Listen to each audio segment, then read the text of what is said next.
نحمده ونصلي ونسلم على رسوله الكريم أما بعد. الحديث عن عبد الله بن عباس رضي الله تعالى عنهما قال قال رسول الله صلى الله عليه وسلم من عاد مريضا لم يحضره أجله فقال عنده 7 مرات أسأل الله العظيم رب العرش العظيم أن يشفيك مما عافاه الله من ذلك المرض.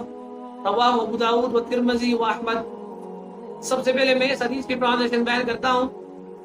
حضرت عبداللہ بن عباس رضی اللہ تعالی عنہما سے روایت ہے رسول اکرم صلی اللہ علیہ وسلم نے ارشاد فرمایا جب کوئی شخص ایسے مریض کی عیادت کے لیے جاتا ہے جس کو موت کا وقت حاضر نہ ہوا ہو، موت کا وقت آیا نہ ہو، اس کے پاس یہ کلمات پڑھ لے 7 مرتبہ اسأل اللہ العظیم رب العرش العظیم. یعنی اس کا ترجمہ یہ ہے کہ عظمت والے اور عرش عظیم کا مالک سے کا جو مالک ہے اسے یہ دعا کرتا ہوں کہ اللہ تعالیٰ تم کو شفا دے.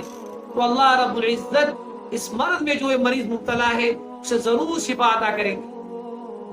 عبداللہ بن عباس رضی اللہ تعالیٰ عنہما کی حدیث یہ بتاتی ہے کہ ایسے مریض کے پاس، ایسے مریض کی عیادت کے لیے جو جائے اس کو موت کا وقت حاضر نہ ہوا ہو، موت کے اثرات اس پر نہ آئے ہو، اس کے پاس بیٹھ کر یہ کلمات پڑھ لی جائے اسے ضرور افاقہ ہو، اسے ضرور اللہ رب العزت شفا عطا کریں گے.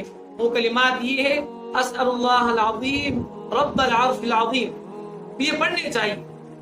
اسی طرح حدیث میں آتا ہے کہ جب کوئی شخص کسی مریض کی عیادت کے لیے جاتا ہے تو اللہ رب العزت 75,000 75,000 فرشتوں کا سایہ کرتا ہے اس پر، اور اس کے ایک قدم اٹھانے پر اللہ رب العزت اس کے لیے ایک نیکی اور ایک قدم رکھنے پر ایک گناہ مٹاتا ہے اور ایک درجہ بلند کرتا ہے.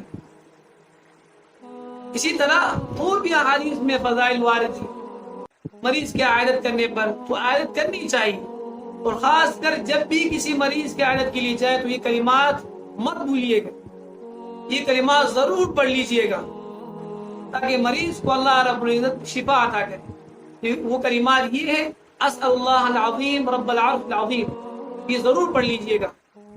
اللہ تعالی ہمیں اس پر عمل کرنے کی توفیق عطا فرمائے.